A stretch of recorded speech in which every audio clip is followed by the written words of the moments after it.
Paz e luz a todos. Assunto intrigante da alçada da filosofia e da religião é a lei de causa e efeito, mais conhecida, embora de origem espiritual, como o karma. No meio espírita também é conhecida como ação e reação. Outros até falam em a lei do retorno. Pois bem, nós vamos recapitular hoje o que vem ser tudo isso. Primeiro separando, se for possível, a definição de cada uma desses termos. Saúde, conflitos familiares, inteligência, temperamento, personalidade, sorte na vida, sorte no amor, fortuna e por aí vamos. E para encerrar, em O Espiritismo Responde, mecanismos da cura espiritual e por que algumas cirurgias espirituais deixam cicatrizes. Nosso diálogo espírita está no ar.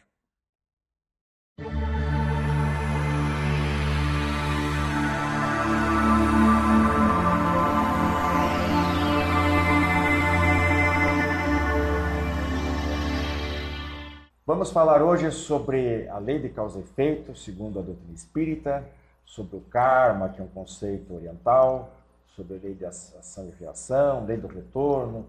Vamos ver se existem diferenças entre essas expressões, esses conceitos. E, para tanto, Rose Heidmann e Oscar Veiga comigo aqui.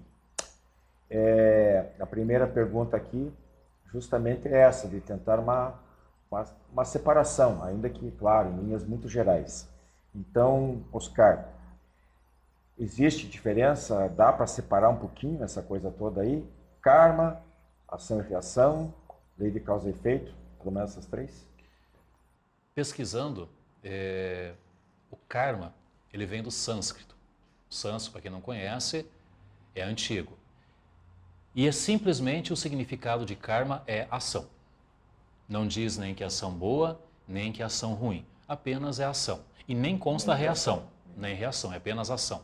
Nós aqui, os ocidentais, dentro das religiões que nós conhecemos, usamos o karma com o significado de ação e reação, e muitas vezes confundido, então, com a lei de causa e efeito, que é diferente, não são questões iguais. A ação gera uma reação, isso é físico. Isso foi constituído por Newton, certo? Então, ação, reação. A lei de causa e efeito ela é diferente, porque nós temos aí um administrador amoroso, que é o nosso Pai, que é Deus. Nem toda ação pertinente e negativa, ela vai gerar uma reação igual. Porque eu posso modificar essa ação durante o tempo, eu posso pedir perdão por ela ou fazer alguma coisa que vai atenuar essa causa. Então aí é ação e reação. O karma é diferente. Bateu, levou. Lei de Talião, né? Lei de Talião, seria a lei de Talião. Exatamente, a lei de Moisés, que é a lei de Talião. Você, Rose e Oscar, pelo que o Oscar acabou de colocar, vocês diriam assim que todos esses conceitos, toda essa maneira de entender tem um fundo de verdade, né? E que apresentam basicamente a mesma dinâmica, e o que varia é a interpretação, é o entendimento, detalhes? Na concepção popular, esses conceitos se confundem, até porque essa distinção, né, ela é mais filosófica, mais doutrinária. Entretanto, karma bom e karma ruim existem. Se nós considerarmos, né, de que existem ações boas e ruins e que Deus parece ter um propósito para o nosso processo evolutivo, que é adquirirmos responsabilidade pelos nossos atos, nós temos que pensar que todo comportamento adquirido, ele é fruto das consequências. O que dá certo, a gente tende a repetir. O que dá errado, a consequência é ruim, a gente tende a evitar porque causa sofrimento. Então, as consequências dos nossos atos enfrentadas na mesma encarnação, nas encarnações subsequentes, vão formando na nossa memória espiritual o que? A responsabilidade, a consciência de que algumas coisas não são convenientes e trazem sofrimento. Até que aprendamos a direcionar todas as nossas ações voluntariamente, por atração à harmonia, ao bem. Então, o karma bom e o karma ruim, como o povo coloca, significam simplesmente que nós podemos ter ações boas ou más e que elas trazem consequências que estão na proporcionalidade da nossa necessidade de adquirirmos responsabilidade pelos nossos atos e consciência de que o que fazemos tem consequências para os outros e para nós mesmos, adquirindo a plenitude da nossa liberdade espiritual direcionada pela autoconsciência vigilante. Oscar, vamos tentar aqui nos policiar, inclusive, com a definição que você deu de karma, que é apenas ação, né? Então não vamos dizer assim, não vou colocar aqui que o karma, vamos colocar assim, os efeitos ou as reações das nossas ações, ou do karma, né? Vamos tentar colocar de uma maneira didática aqui.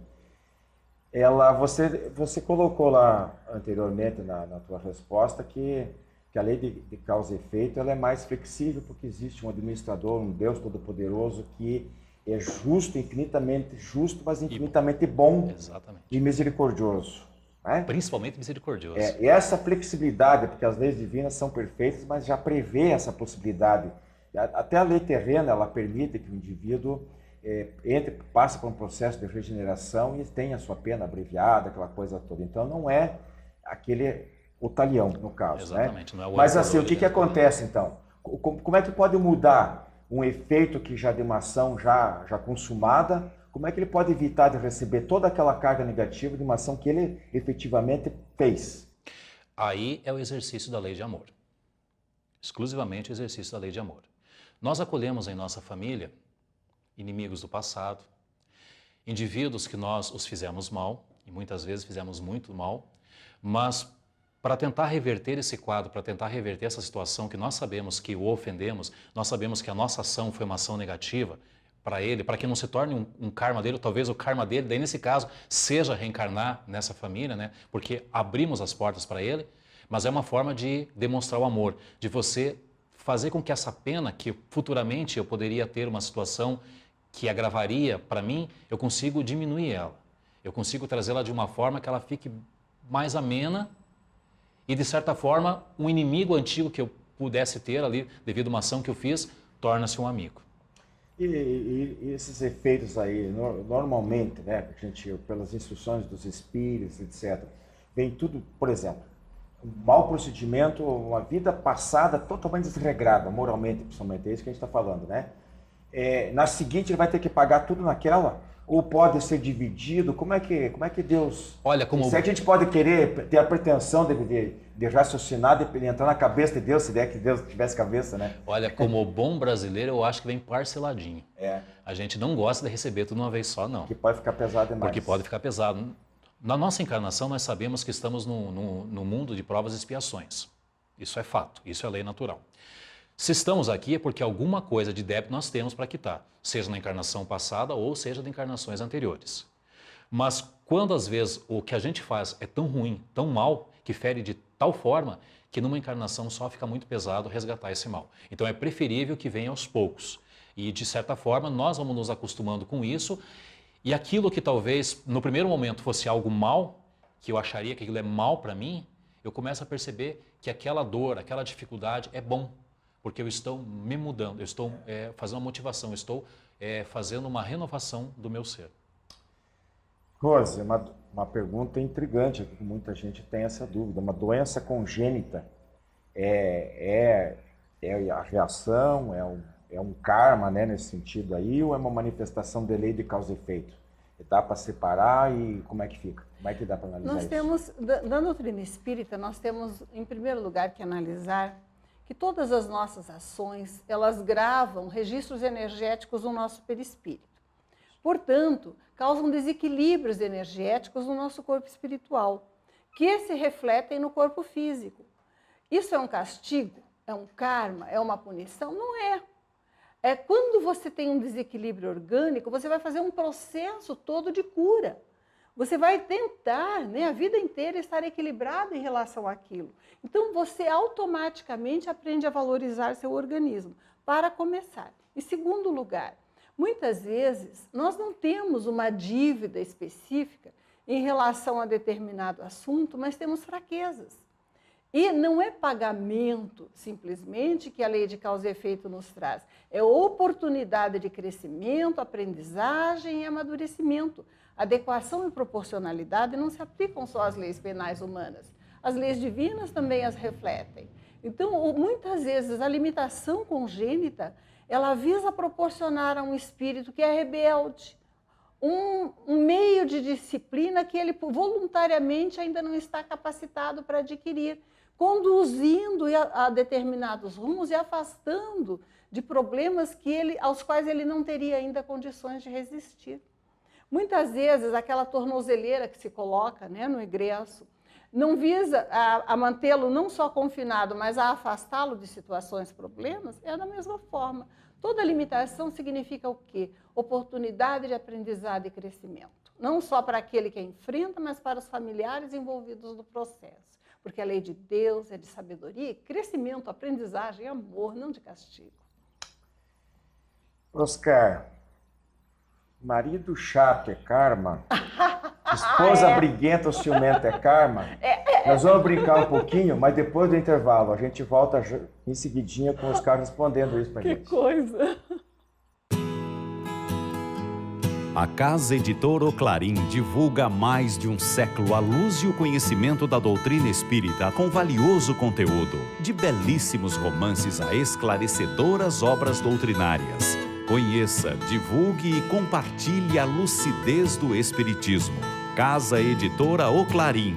Acesse www.oclarim.com.br.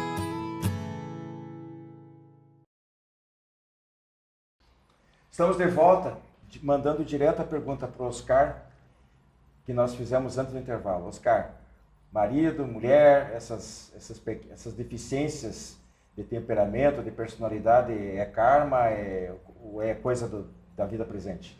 Olha, tem muita gente que acha, afirma e assina embaixo que é karma. Mas na prática nós sabemos que não é. O convívio familiar é um convívio difícil. E se nós escolhemos aquela pessoa que está do nosso lado, a escolha é nossa. Existe um motivo. Pode ser o motivo dessa encarnação, ou pode ser um motivo de encarnações passadas. Mas agora achar que é karma, não é bem assim. Mas se foi mau marido ou má esposa, às vezes com esse mesmo, lá de trás, uma encarnação passada, aí não seria uma reação? É um novo aprendizado? É um novo aprendizado, exatamente. Se nós temos ela do nosso lado ou ele do nosso lado novamente, é porque realmente temos que resgatar alguma coisa não ficou certa lá e nós insistimos no erro. Está na hora de tentar entender o que está errado, se é ela, se é nós ou se é o conjunto. O que está acontecendo? Para tentar viver em harmonia. Porque senão o que vai acontecer? Vamos empurrar o karma para a próxima encarnação. Perto disso, Rose, um filho rebelde, ingrato, preguiçoso, um filho problemático, né? É karma? Em primeiro lugar, nós temos que refletir, né? Por que Deus nos confia determinadas criaturas que às vezes parece que não se afinizam propriamente com o meio familiar? São como que pessoas estranhas naquele meio, né? Que dão mais trabalho, exigem muito maior esforço de toda a família para que se conduzam no bem e às vezes ainda não tem sucesso nessa condução. Ele nos confia os espíritos com problemas quando a família já está num nível de mais equilíbrio, para que esse espírito aprenda com o exemplo desses. Muitas vezes é uma oportunidade educativa que não está ligada exatamente ao mau uso da liberdade em encarnações anteriores. Por quê? Porque o amor supre todas essas brechas que a simples expiação não compreende.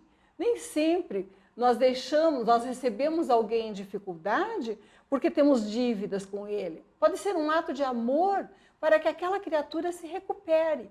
De qualquer forma, um filho rebelde, um filho difícil, tenhamos ou não compromissos kármicos, né, expiatórios em relação a ele, é uma oportunidade de trabalharmos a nós mesmos no amor que não precisa ser amado nem reconhecido e conduzirmos aquela criatura que nos foi confiada para o bem. Precisamos ficar vigilantes desde a mais tenra infância, conduzindo todos aqueles que nos são confiados no exemplo, na conduta e na palavra, para a boa conduta, tratando e educando desde pequenos.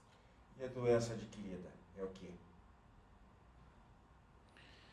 Normalmente, quando você tem uma doença adquirida, sem explicação, nessa encarnação, é algo que você traz já de encarnações passadas.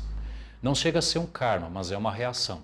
É uma reação de algo que você fez lá e você optou, muitas vezes, por essa doença para fazer essa limpeza, para fazer essa reorganização do teu eu espiritual. Rosa, brincando de novo um pouquinho, mas uma topada meu Deus, lá vem. Uma topada na rua, ou o camarada quebra o pé no futebol, ou um acidente de carro, pode ser um karma? Pode ser a lei de causa e efeito agindo?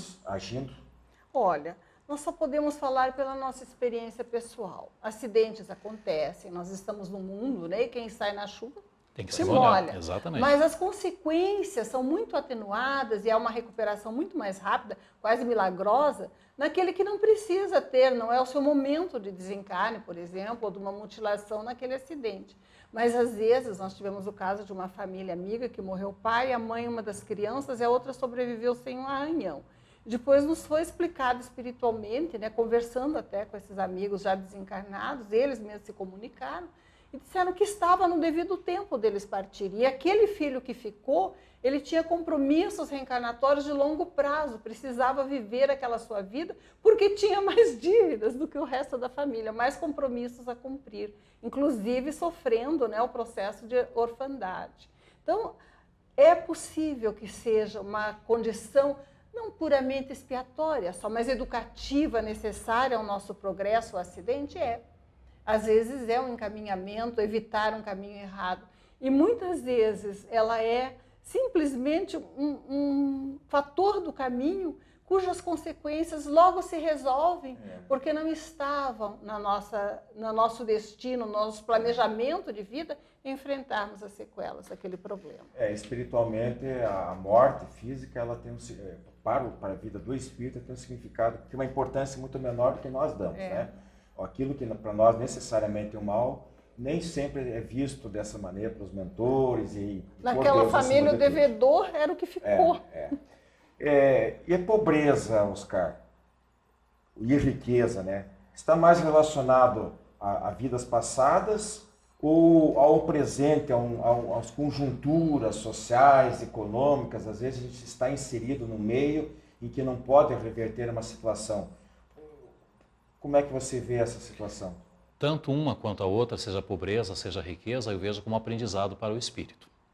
Porque se nós pensarmos que não temos uma encarnação só, somos seres milenares de várias encarnações, podemos já ter vivido na pobreza, podemos já ter vivido na riqueza. Então a pobreza e a riqueza, em síntese, ela é um aprendizado para o espírito. Nós precisamos viver entre as duas para poder saber o que é certo ou errado. Na pobreza nós somos mais dependentes, mas na riqueza, se não soubermos aplicar muito bem os bens, tornamos-nos avarentos e muitas vezes o progresso espiritual, que é o mais importante para nós aqui na vida de encarnados, acaba ficando em segundo plano. Isso quer dizer que a pobreza pode, em certos casos, pode ser um mau uso na vida anterior dos recursos. Também. Né, como a riqueza pode ser uma tentação para quem abusou. Exatamente. Agora, Rosa, assim, a gente vê pelas respostas de vocês, por tudo que a gente estuda dentro da doutrina espírita, que às vezes certos fatos da vida não se encaixam, né? É claro que a gente não conhece o passado das pessoas e nem o nosso, né? Mas as conjecturas, as hipóteses, quando a gente vê que a lei de causa e efeito ela é flexível, que não é tão rígida, né? Parece que em algumas situações ela foge a esse chavão de dizer que é coisa do passado e tal. E a gente sabe, por outro lado, que Deus é absolutamente justo e que nada é de graça. Né? Não existe um acaso, aquela coisa toda. Sem mérito não se conquista. Quando fica, não é nem isso, nem aquilo, o que pode ser? Então, se não é uma expiação, mas também não é... Seria não sei, se você está pensando a mesma coisa que eu responderia, eu queria saber com você, se pode ser simplesmente uma provação, uma coisa aparentemente ruim, difícil, uma experiência difícil, mas que não é kármica, né? Você passaria por aí? Eu penso assim, né? De acordo com o que a doutrina espírita nos explica. Nós estamos matriculados num curso. Quando alguém entra na faculdade, Ele vai ter matérias obrigatórias, matérias eletivas. Se ele se empenhar muito no primeiro ano, ele vai ter uma base sólida, os anos seguintes vão ser mais leves. Ele elimina até, às vezes, necessidade de renovar determinados aprendizados. Se ele for mal, ele vai ter que repetir determinadas matérias, refazer com mais proveito, para adquirir o diploma. A vida é assim. Nós estamos inseridos num processo de crescimento, aprendizagem amoroso. Se nós abusamos dos dons da vida e voluntariamente não trabalhamos para reparar, nós sofremos determinadas restrições na nossa liberdade para que aprendamos a valorizar e usar bem esses mesmos dons. Isso pode ser expiação, pode se chamar provação, pode se chamar karma, pode se chamar lei de causa e efeito. Mas, no fundo, é o nosso currículo de vida, é o nosso caminho para Deus, é a nossa aprendizagem e a busca da harmonia interior. Tudo que nós fazemos gera consequência.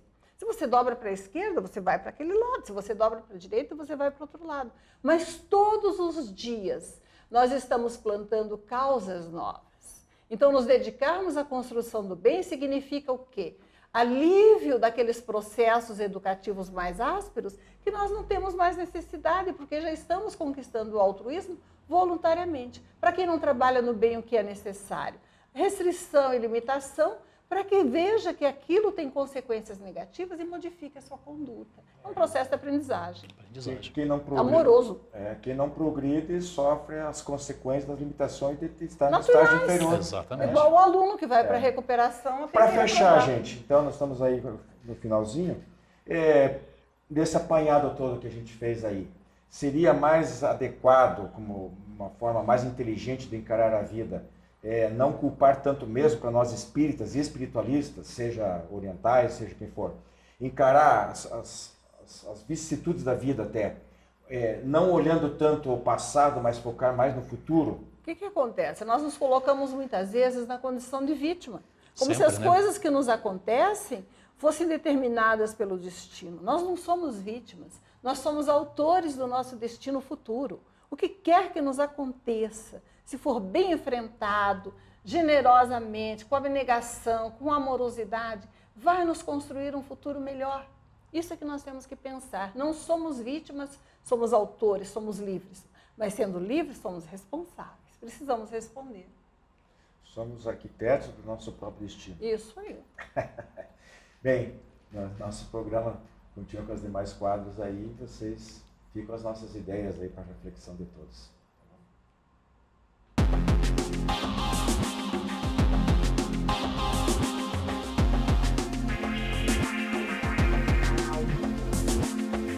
Caros amigos, no quadro O Espiritismo Responde de hoje estamos com duas questões.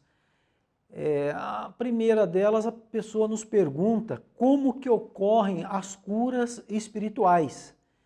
E, na sequência, ela já pergunta como que ficam cicatrizes se a cura é realizada por um espírito. Então, como que acontece e como é que fica a cicatriz?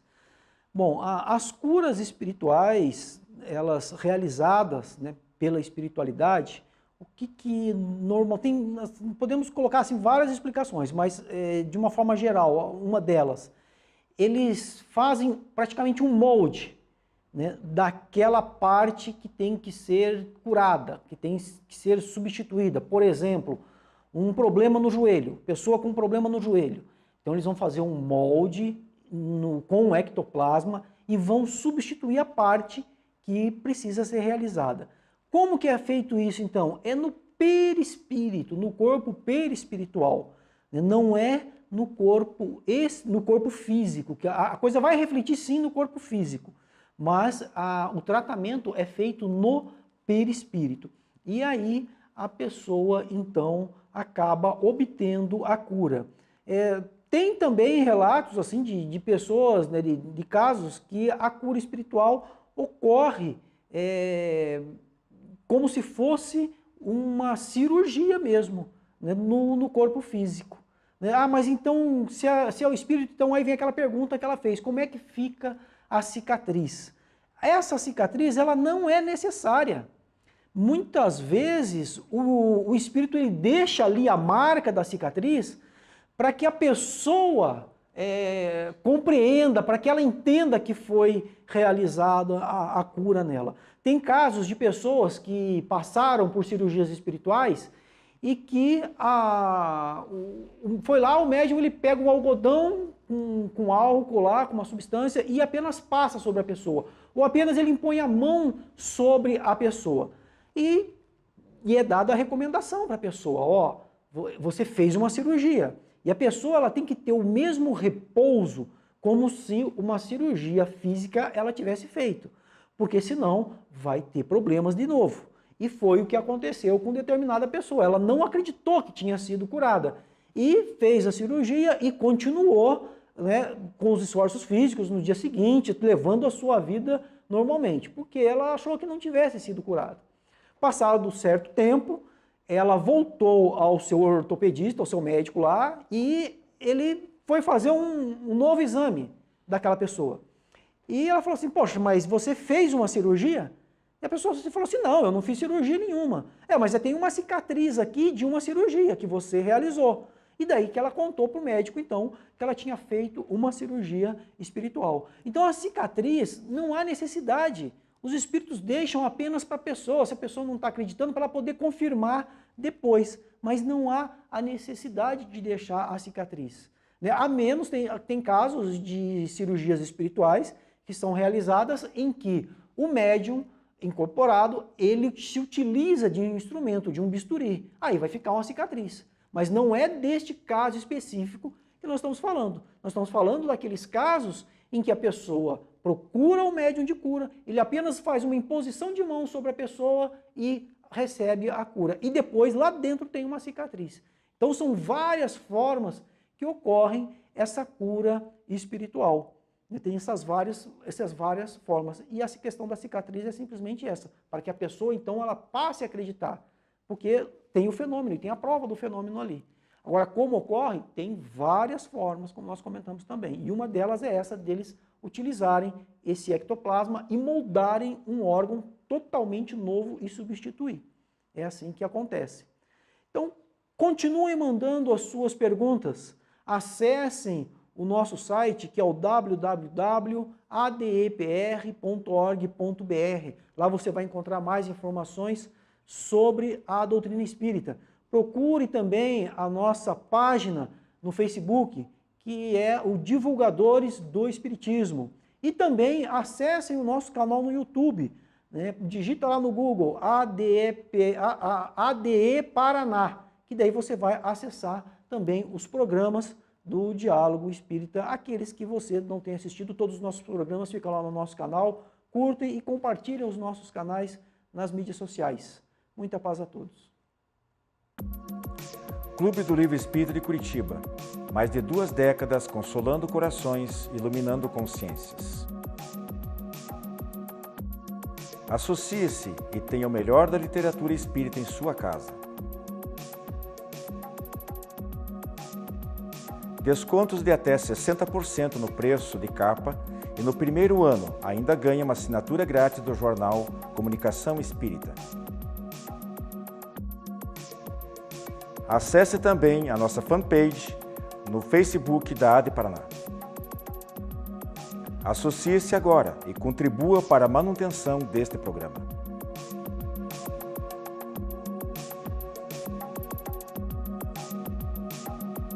Você que é distribuidor ou administra uma livraria espírita, não pode deixar de conhecer os livros da editora O Clarim, de Matão, São Paulo. Mais de 200 títulos à sua disposição, de primeiríssima qualidade, como recém-lançado, Até que a Morte os Reaproxime, autoria de Lourdes Carolina Gagete. Quais as consequências do orgulho e do preconceito? Uma jovem racista que fere e magoa enfrentará a própria consciência. Pedidos para o clarim@oclarim.com.br, o telefone 16 33 82 10 66 ou pelo Clube do Livro Espírita de Curitiba em adepr@adepr.com.br.